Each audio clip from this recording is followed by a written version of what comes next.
Okay, so good afternoon, ladies and gentlemen. And we would like to have the I²CNER seminar. So today we have Professor Cheng from University of Akron, and he's a very famous polymer scientist in not only in the United States but also all over the world.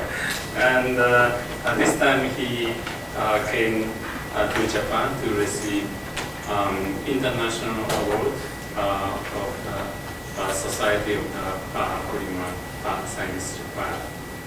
And on this occasion, I asked Professor Cheng to come to Kyushu. Again, this is maybe 3 or 4 times, and was visit here. And Ito campus is his second time.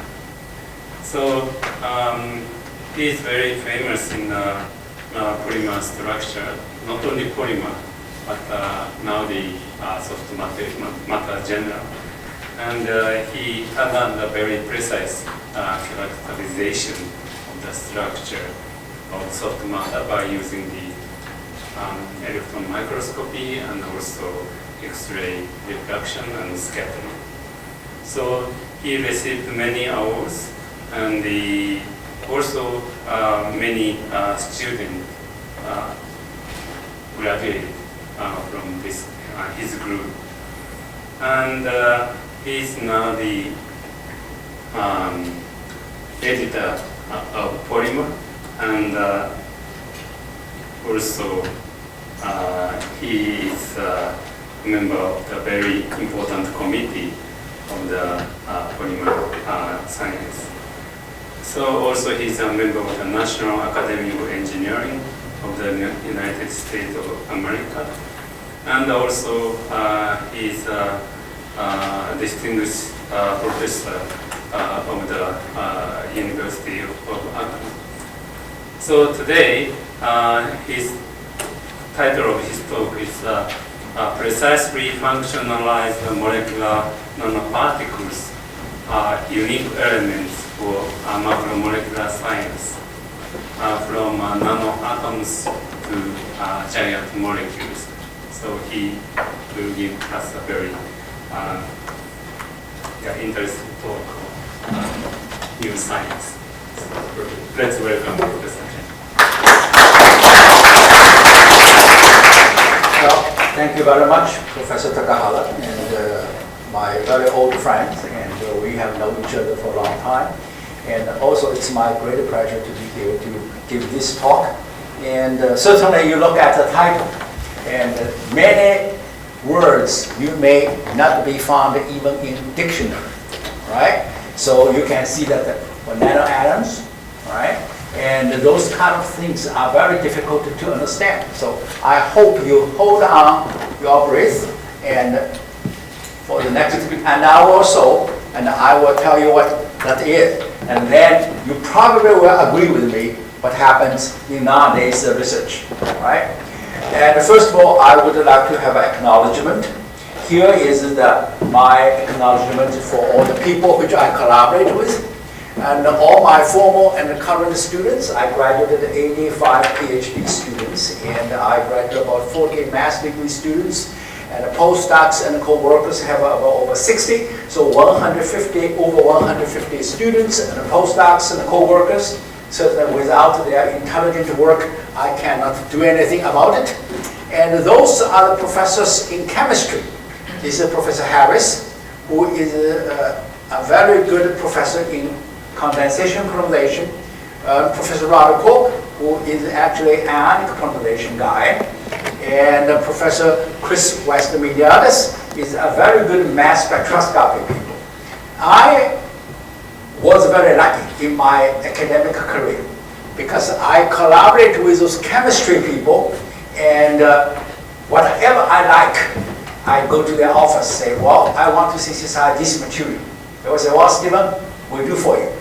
Or sometimes they will say, no, bullshit, this cannot be done. All right? Either way, until year 2005, these gentlemen came to my office, telling me that, Stephen, we are going to retire. And what do you mean we're retire? They say, well, retire means that we are not able to synthesize polymer for you. Wow, that is devastating, is it? Because I have nobody to synthesize polymer for me.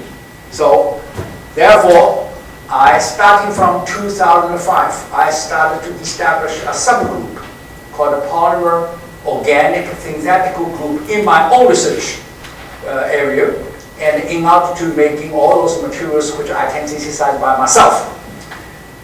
But the first thing I do was I go to my home in the basement.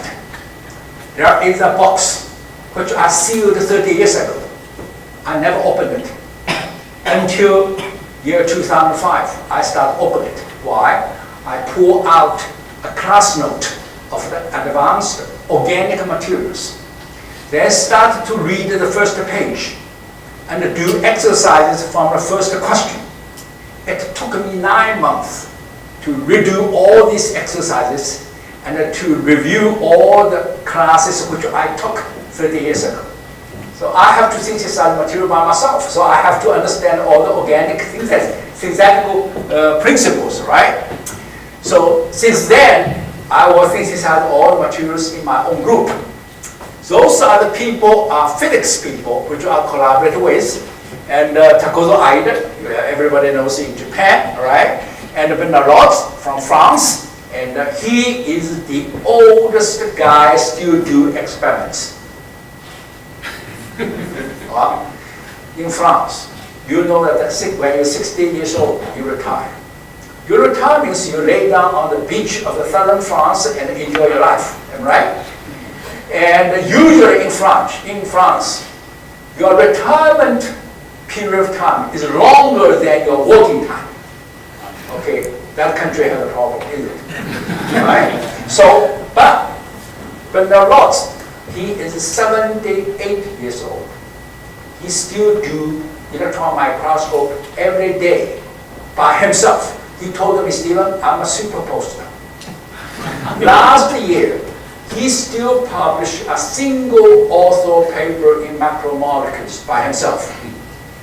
See, that guy is really the oldest guy still working in France. Rather, other people are still enjoying sunshine on the beach. Right? That's very important. And Chang-Shi is a theoretical guy, and which in McMaster University, and Edwin Thomas is Rice University. He was the department chairman of the material science and engineering at MIT, and then I became dean. And he asked me, he said, Stephen, how's the deanship? Is dean very enjoyable? I said, no. But then he said that he will take a deanship in Rice University in the College of Engineering. So he became dean there. And then now, a couple of months ago, he told me, Stephen, I know why you want to quit the dean. I said, dean is no fun. So he is quitting the dean also in June. He will become a professor there. All right? And Sharon Glaza is a simulation professor and who is collaborating with me due to the molecular dynamic simulation. I will show you later what we are doing. The funding is from National Science Foundation and the U.S. Air Force and many agencies in the industry. Synchrotron experiments basically carried out at APS in the Akron National Laboratory, or ANL in the Brookhaven National Laboratory.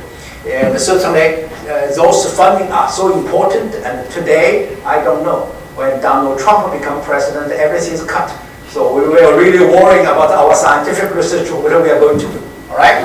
So that is the acknowledgement. First of all, I would like to show you where is our beginning. Well, as you know, very well-known guy, Richard Feynman, right? It's a Nobel Prize winner of the physics, who was a professor in Caltech and died in 1988 by cancer. And he was very well-known and made a lot of predictions in 1960. That's about a half century ago. He asked, what would the properties of materials be if we could really arrange the atoms the way we want them? All right? Means that you put the periodic table on, you put all those atoms, put them together, built up by chemical bonds. He will ask, If you can put all these things based on your own imagination, what that material will behave like? This is a pure physics question, right?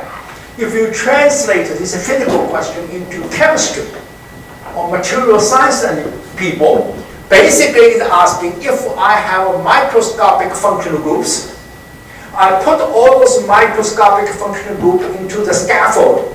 For example, polymer, linear one, or two-dimensional one, a sheet, or three-dimensional objects. My question is, the summation of all those microscopic functional groups will become macroscopic properties. The answer is no, because all these microfunctional groups become macroscopic has to go through the hierarchical structure. Those hierarchical structures are so important because it is transfer and amplify the molecular functions to properties at a specific landscape.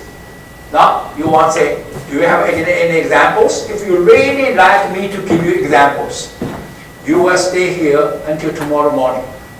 I give you example is no end. I give you a few examples. Why? Because I have 3 students who got PhD from me. And they say, well, Dr. Cheng, you're working so hard. We cannot catch up with you. So they want to quit research. Where they go? They go to the National Patent Office, United States Patent Office. They went to Patent Office, so constantly they're calling me and they come to my home for Thanksgiving dinner and so forth and so on. I asked them, how many patents in the United States people filed for new polymer? Right? The answer is more than 2 million. Then I ask myself, how many polymers in the market which will sell commercializing, right? Less than 30. Well, the remaining 2 million minus 30, what happens? Those other materials won't work anymore, all right? So I give you one example. Polymer, everybody wants to have a low dielectric constant. Why? Because for insulator of the IT, all right? But you also know polymer, we need very high dielectric constant. That is for capacitance, all right, application. Well, you know polyethylene. Polyethylene is CH2, Their dielectric constant is 2.2, right? Your advisor will ask why. You will immediately answer, well, because the CH bond is non-polar. Non-polar bond don't give you the high dielectric constants, right? Then you say, if your advisor tell you, okay, find a polymer which has the highest dielectric constants. Can you do it? Well, what you do? You open the periodic table, look at the most far right column, right? That's a fluorine, chlorine, bromine, iodine, that line, all right? Why you choose this? Because electron negativity is the highest, is F4, all right? So CF bonds are most polar. The most polar bond give you the highest dielectric constant. You put all the H, replace F, all right?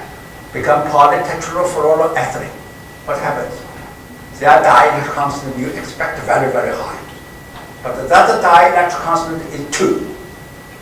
What happens? It's very polar bond, but the dielectric constant is so low, all right? Actually, the way is, dielectric constant and the polarity is basically a vector. When you have a polytetrafluoroethylene, actually you have a 13-7 helical structure in the secondary structure level, all right? All these helical structures are making your polarity canceling each other. So the whole chain molecules become non-polar. That is because all the transferring and amplifying stopped by the helical structure. Am I right? So that is basically one example. I can give you tons of examples like this. Right? So you can see this is important. Then you will ask, okay, hierarchical structure. What is the specific land scale? How big, how small? This is actually the size I give to you. This is actually not my slide. This is copied from website. This is a German website. I like this picture very much. Year 1940 to 2040, 100 years long, right? Here is landscape, 1 angstrom to 100,000 nanometer, okay? Then the matter is a top-down lithographic methods or bottom-up self-assembly methods. Then the matter you are engineer, you are physicist, you are biologist, you are chemist. You go to year 2010 to 2030, all merge into 1 nanometer to 100 nanometer. These are critically important for us to transferring and amplify the microscopic functional group becomes macroscopic properties, right? So this is very important, the 1 to 100 nanometer, remember. So you need a precise space, energy, and time landscape. If you talk about precise, you will ask me, what's the definition for precise? So I needed to talk 2 things. One is chemical reaction, one is a physical interaction. The chemical reaction is this. Many people here are doing polymer chemistry, right? And many professors are teaching polymer chemistry. How many methods do you have for polymer chemistry? Ionic polarization, cationic polarization, free radical polarization, condensation polarization, and coordination polarization. That's 5 methods, right? At Akron, each polarization teaches 1 semester. So students have to take 5 classes for 5 semesters to finish it, all right? But those methods have one very specific feature. They give you not a single distribution of molecular weights. Am I right? They give you a molecular weight distributions. Can be broad, can be narrow. If I want to establish 1 to 100 nanometer of the structure, I want precise. So well-defined molecular weight distribution is not good enough. Then how do I do? I want to make precise measurements, means your MODI spectroscopy. If you have the MODI mass spectroscopy, you will see, you only see 1 line instead of 1 distribution. If you see 1 line, means from atomic level, all the molecules are exactly identical. I always said we have a bunch of snakes. You pull out a snake, 2 snakes randomly. They are not the same identified family, but their weight are exactly identical. That is basically my message. I want precise. In order to achieve this preciseness, I want is not only polymerization, those methods. I want click chemistry, and I want other efficient organic transformations to achieve it. You will see what happens, all right? But on the other hand, for 1 to 100 nanometer structure, I need physical interactions, making them stabilize, put it together. Such a big structure. Everybody knows that the interaction basically is chemical interaction is usually strongest. Carbon-carbon single bond, the bond energy is about 145 kilojoule per mole, all right? But you have a bigger structure using physical bonds to making them together. It is difficult. Why? Because the physical bonds or secondary interactions usually is very low. For example, the highest physical bonds are hydrogen bonding. Hydrogen bonding energy is only 30 kilojoule per mole, right? So it cannot stabilize your system. So what do? We use the biosystem concept. At one point, I not only give them 1 hydrogen bonding, I give them 10 hydrogen bonding at the same time. So you're forming 10 hydrogen bonding, 30 times 10 is 300 kilojoule per mole. So I have enough energy interaction making them stabilize. So that's what I call a collective secondary interaction in this case. That is in biosystem, it's a very simple way to do it, all right? So what I am going to do in the next hour or so, from molecules to materials, this is traditional chemists they do. From the atoms, build up a covalent bonding, become molecules. Using secondary interaction, become supermolecular assembly event, become materials. I am asking you for 1 hour. Forget this. We go another way to do it. I use atoms, build up covalent bonding for nanoatoms. Those are nanoparticles, right? Those nanoparticles has a specific feature I will tell you later.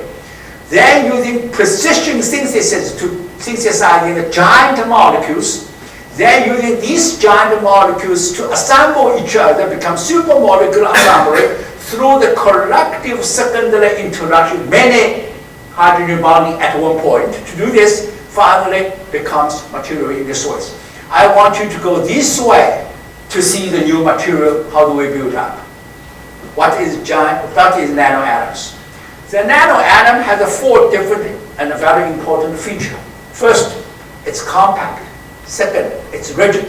Third one is a precisely defined symmetry. The fourth one is a precisely defined surface functionality. I'll give you 3 examples.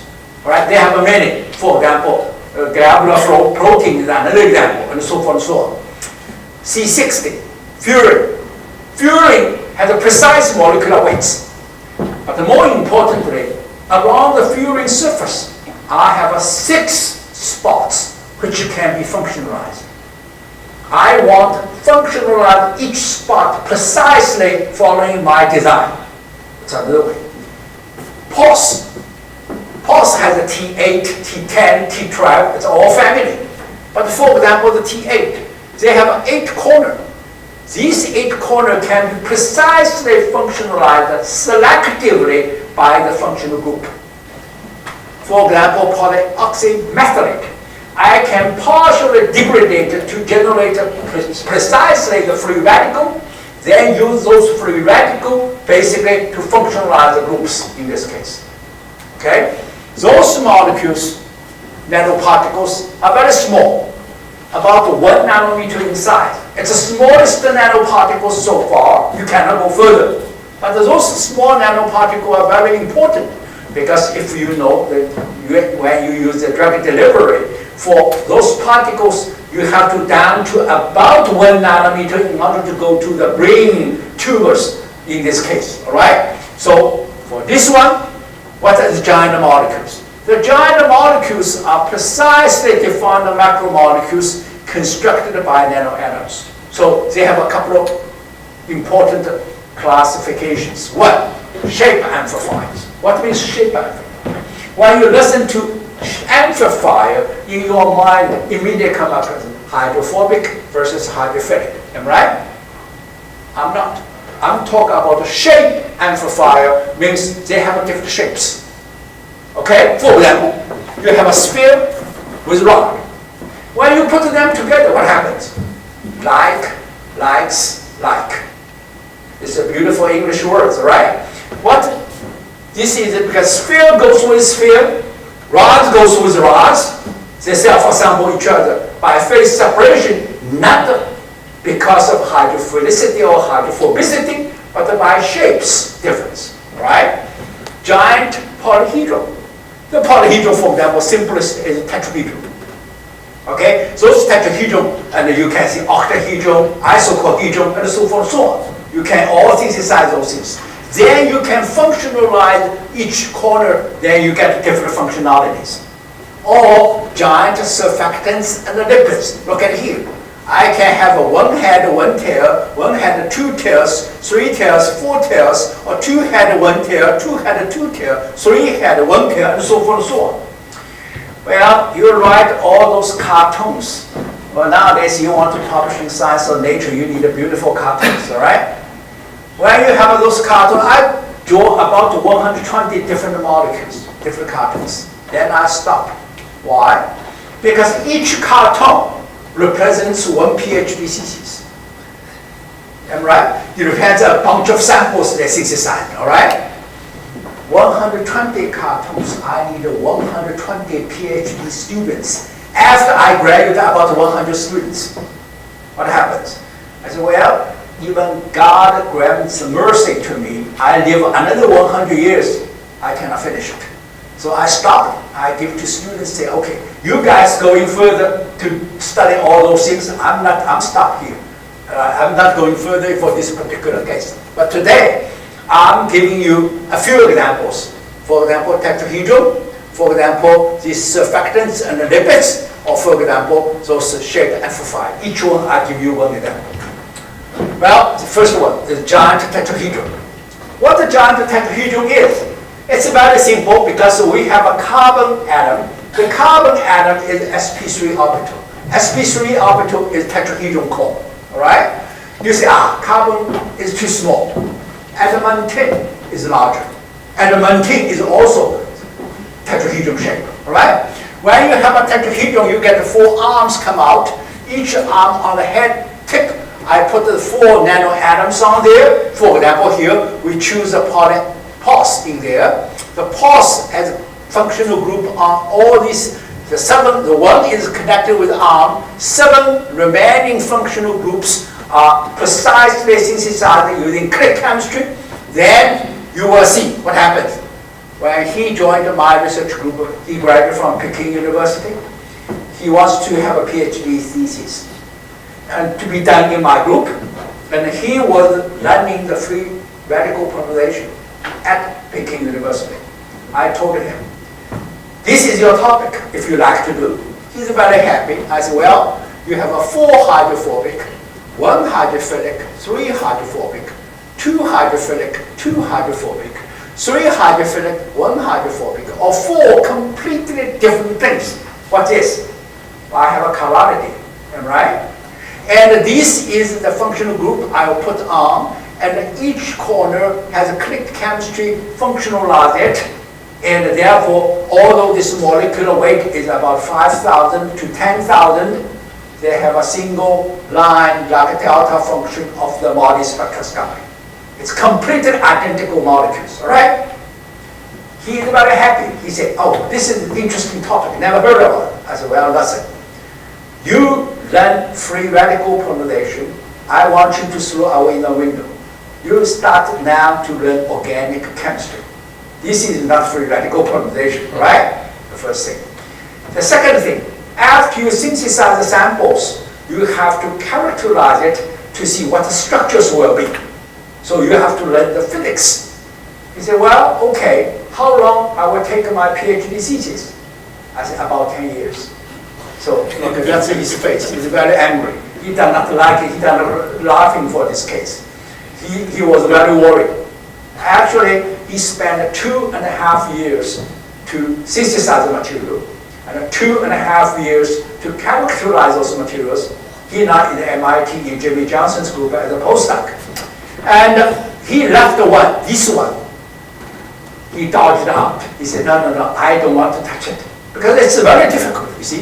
You have 4 different functional groups. You have the protect one, synthesize, the functionalized one, deprotect, synthesized one. It's very complicated, right? So he said, I introduced my younger brother from Peking University. He can carry on this project. That guy in the middle of life, all right? He just came join my group. He wants to synthesize this one. Well, I don't know how long it will take, right? So that is the situation. This is he synthesized 4 molecules. You can see those are chemical structure, those are model, and this is 4 hydrophobic, 1 hydrophilic, 3 hydrophobic, 2 hydrophilic, 2 hydrophobic, and 3 hydrophilic, 1 hydrophobic. This paper is published in Science in year 2015, and if you like to look at it, read it, and particularly I want you to read the reference, the supporting information, which is 60 pages. That is more important than really the paper published in 2 pages in Science, right? Now, what he did, the 4 hydrophobic one, he can grow single crystals. The reason is because you have a tetrahedron core. You have 4 BPOSS. BPOSS means each 7 of these corners, I functionalize the T-butyl group.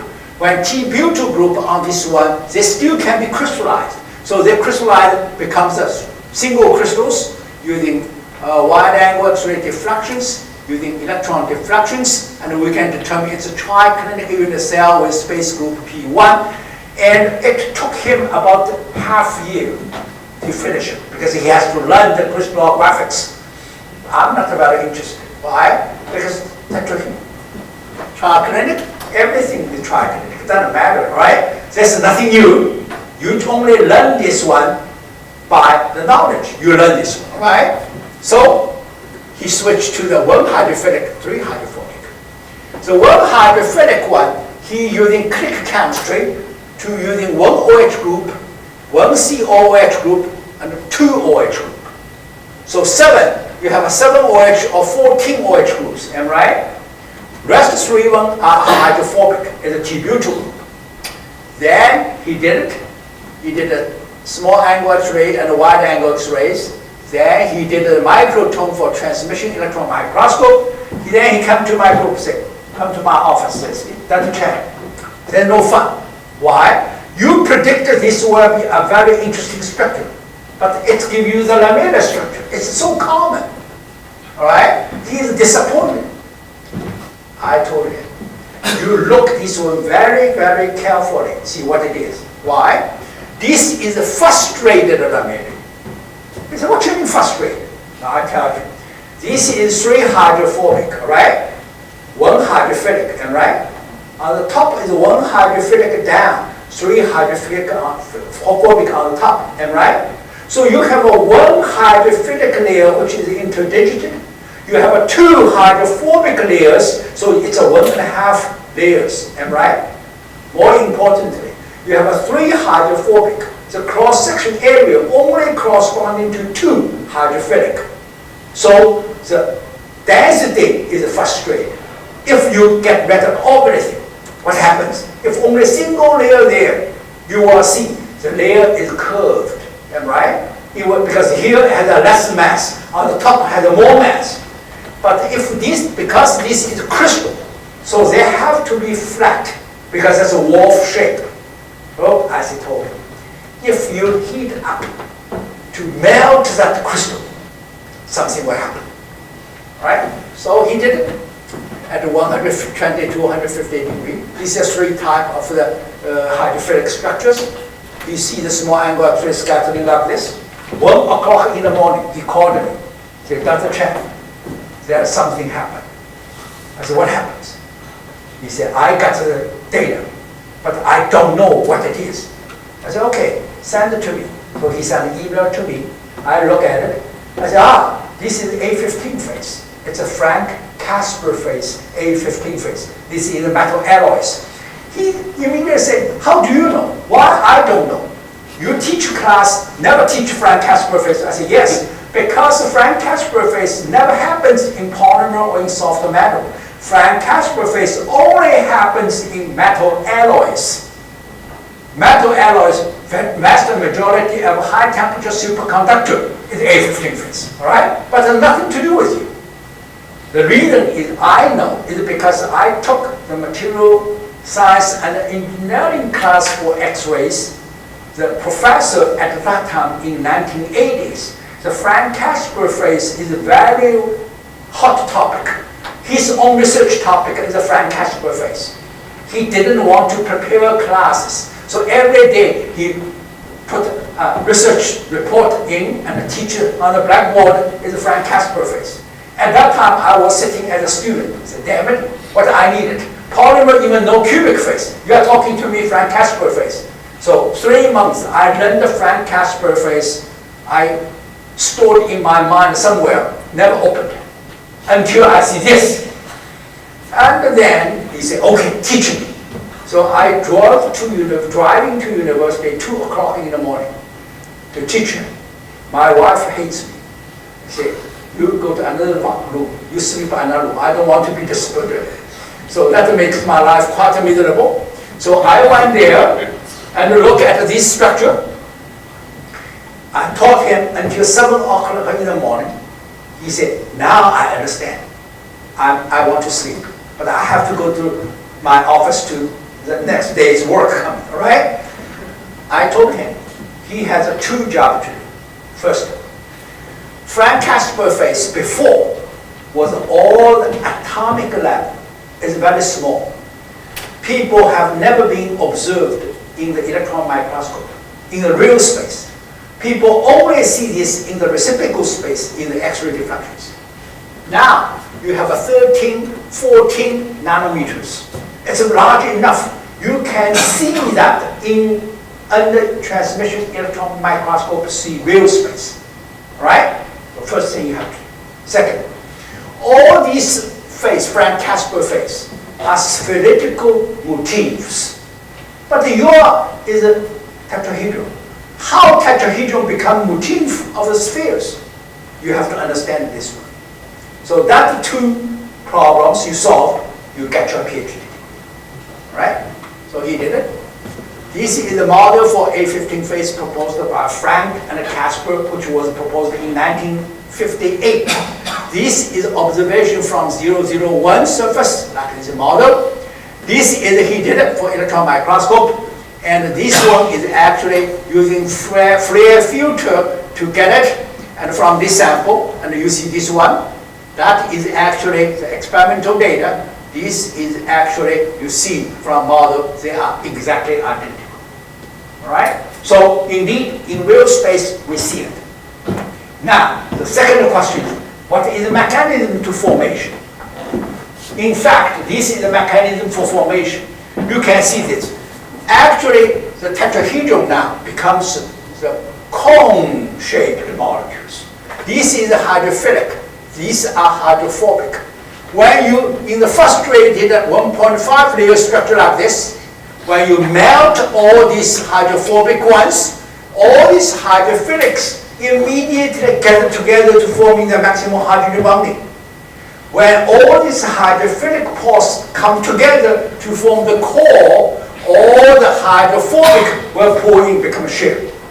This becomes actually a building block, we call it. In crystallographic, we call it motifs. When this motif further packing to A15 phase. Right?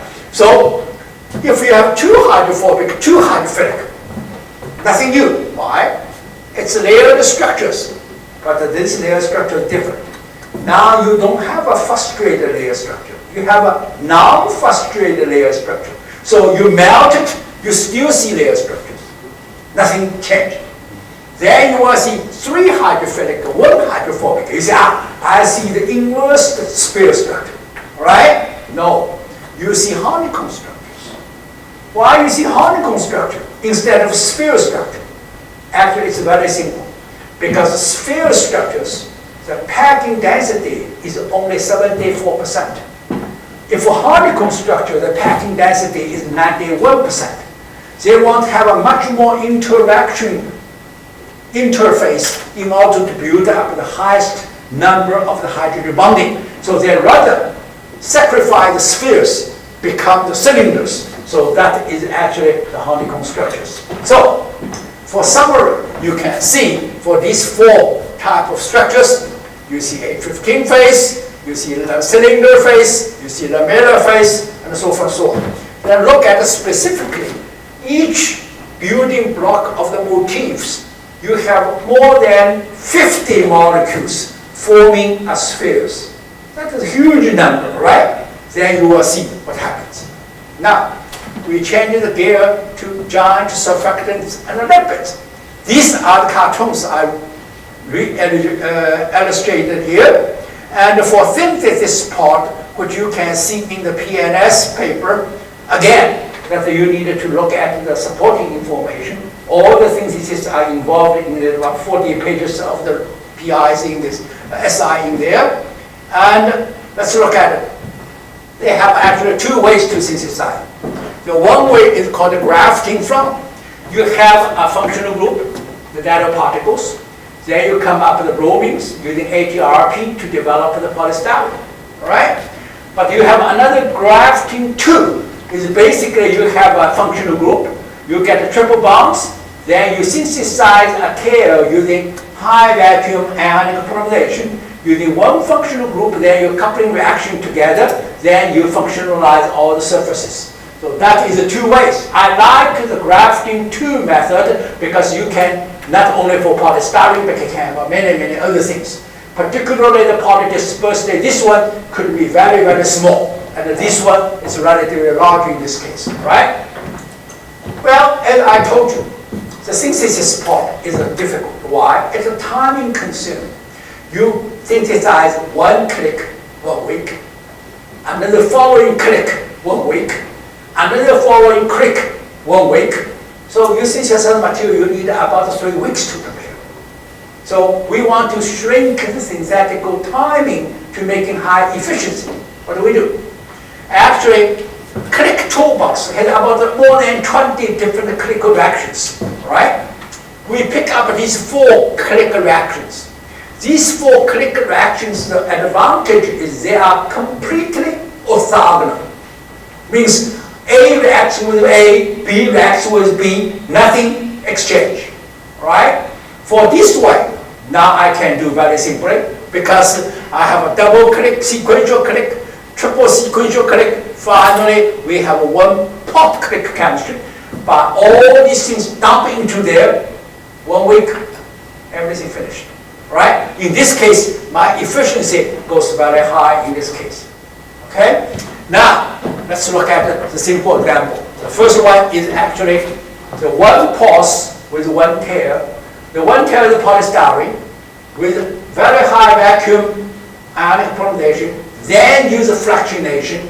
So basically the polydispersed state is 1.0001, very, very narrow. And then this is a 14 OH group on there, right? Then you look at here. For this one, you have a tail of 23 repeating unit. This is lamellar, 35 repeating unit, double gyroids, and 91 repeating unit, BCC, the hexagonal packing, 140 repeating unit as a BCC strip. When the student he came to me, again a Peking University student, year 2004 International Olympic Chemical Competition Golden Medal awardee. This guy is so good. I just draw a cartoon. He can see his polymer give to me 2 months later. Say, this is it. Right? It's so good. And when he shows me, this is reciprocal space, this is real space, I'm not excited. This looks like dipole copolymer, right? Nothing wrong with it. And also look at their volume fluxes is pushed to the one end. So the phase diagram no longer symmetric, it's asymmetric. The reason is I don't change the head, I only change the tails. Am I right? So it's nothing new. So I told him, it's good, but it's not excellent. I want to see something new. He is very clever. He did this. He said, I did this. I have the same head. I have 1 tail with a 44 repeating unit. Then I have 4 tails. Each tail has 11 repeating unit. So these 2 compositions are absolutely identical. Am I right? The volume fractions are identical. This one is hexagonal packing. This one is, another A15 place. It's completely different. So I call this is topological isomer. This is completely different. All right? This is electron microscope. You see? I say, okay. Now, if you have this material, let's concentrate on the 4 tails, more detail. Well, for summarize for synthesis is very difficult. Why? Because you want to have a high vacuum and polarization for polystyrene. Then fractionate it. It's very difficult. As you know, Professor Koch is a very well-known ionic polarization guy. He retired. He sold his Akron house. He moved to Philadelphia, lived with his daughter, watched his grandkids. So I called him. I said, well, Rob, I want you to help us to do the high vacuum ionic polarization. He told me, he said, Stephen, I sold my house already. I said, well, no problem. I pick you up, stay in Hilton Hotel, like the hotel you stay. I pay the hotel bill. You stay there and really help us. So he said, okay, I'll come. So he came. After he came, spent 9 months with us. It's very difficult. After he synthesized everything with my students, the day I sent him to the airplane, he told me, he said, Stephen, this is my last academic event I ever touched. You pissed me off. I will never get into this kind of synthesis. So that is very difficult. What he did. Okay, all right? You see, 7 repeating unit, hexagonal, 11, A15, 12, sigma, 14, dodecagonal quartile crystal, 12-fold quartile crystal, 17 and 20 BCC. So if you really look at it, this is reciprocal like this, This is real space. What you see A15 phase, these small letter square are enlarged. Their tiny numbers are 4.4. If this is a sigma phase, I enlarge it. Their tiny number is 3 power of 2, 434. This is enlarged. This is more than one tiny number for quasi crystals. There are 4 different quasi tiny numbers in this one. Indicates the A and the B axis, the translational symmetry destroyed. Only C axis has orderly. So that's a quasi crystal, and that's a BCC structure. Okay? So students are so happy. They say, Dr. Cheng, this is really good paper. We should publish immediately. I said, no, wait a minute. Why? Because you know 1 tail, you know 4 tails, right? But how do you 1 tail transfer to 4 tails, you don't know. What you should do? You say, we synthesize 2 tails and 3 tails. I say, exactly. Their phase is very long because it takes about another 9 months. That is 1 tail, 2 tails, 3 tails, and 4 tails, right? So they did it. Then they finally got to the phase diagram. You can see 1 tail and 2 tails are nothing changed. It's the same as diagonal polymer. But you see all the things shifted towards a low volume fraction. So the phase diagram is tilted, right? That makes you, okay, your hexagonal phase, you can see the A15 phase. In previous slides you see. But on the other hand, on 3 tails and 4 tails in the spherical phase, originally this is a BCC structure, you open a window. That window is A15, sigma, and dodecahedral polymers. In fact, from my own perspective, I think the 5th tail, 6th tail, and this will close up the loop like a window, right? But the students say, no, it's too much. They are very, say, we want to publish it. Then I told them, you publish this paper, you're still missing one. You saw all those phases, all right? Are they thermodynamically equilibrium? Or are they metastable? You don't know. Well, in my time, if you prove experimentally thermodynamic equilibrium, I put a sample on the shelf, on the bookshelf for 3 years and test, nothing changed. It's thermodynamic equilibrium, all right? For my next generation, maybe 3 months. For my non-students, 3 days. Really, they don't know what thermodynamic equilibrium is. So I told them, theoretically, thermodynamic equilibrium is free, Gibbs free energy goes to the global minimum. That's thermodynamic equilibrium, right? So what you do is using molecular dynamics to simulate, to see how they go through the pathway to forming those structures. Well, these students are very disappointed. Why? Because this one, we're making them even longer publication. It took another year. So we observed this one in year 2012. We synthesized 2 and 3 layers for 2014. Then we simulated this one, take another year, and finally published it in 2016 in the PNAS in this case. So we asked Sharon Glaser. He did it. So she did it using Oak Ridge National Laboratory supercomputer, run whole year. If you count the money, that's millions of dollars. But we are free to use it. You see, for these single molecules, like if the M equal to 4 means you have a 4 covalent repeating unit, this is hexagonal. 7, A15, 8, sigma, 9, dodecahedral quality crystal, BCC, 10. So indicates clearly they are thermodynamic equilibrium phase. All right? So you see that how long, many people ask me, how do you publish a good paper in good journal? I only have one advice to you. All right? Be patient. Collecting data as much as you can in driving you to the last. Then you make sure you will publish the good paper. All right? That is the situation. Well, I changed another bit to about this giant shape amplifier.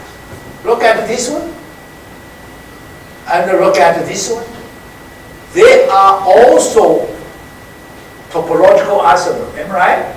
The tail, only connection is different, am I right? This is two tails, is different. Now how do you making this, really making them, this shape amplifies the ensemble?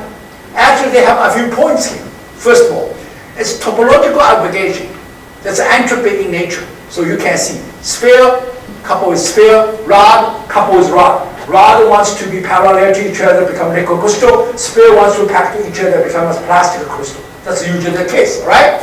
However, you have other functionality there because these spheres, I put the hydrogen OH groups on these spheres. So they have extra interactions there, in this case, are functionalized interactions. So they are competing each other. Sphere with rod. Rod wants to put the rod. Sphere wants to put the sphere. Then one has to override another to see what structure look like. Right? So this is actually the synthesis. These are C60s. With the rod is fullerenes. Alright? You can see this is C60, n equal to 1 to 8. This is 2, n equal to 1 to 8. This is T-shape. That's an L shape. T-shape is 1 to 4, and this is 1 to 4 for this shape.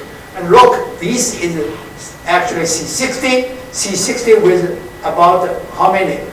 See, at the 20 OH groups on the surface. We functionalize on this 20 surface. So this one can be dissolved in the water very easily.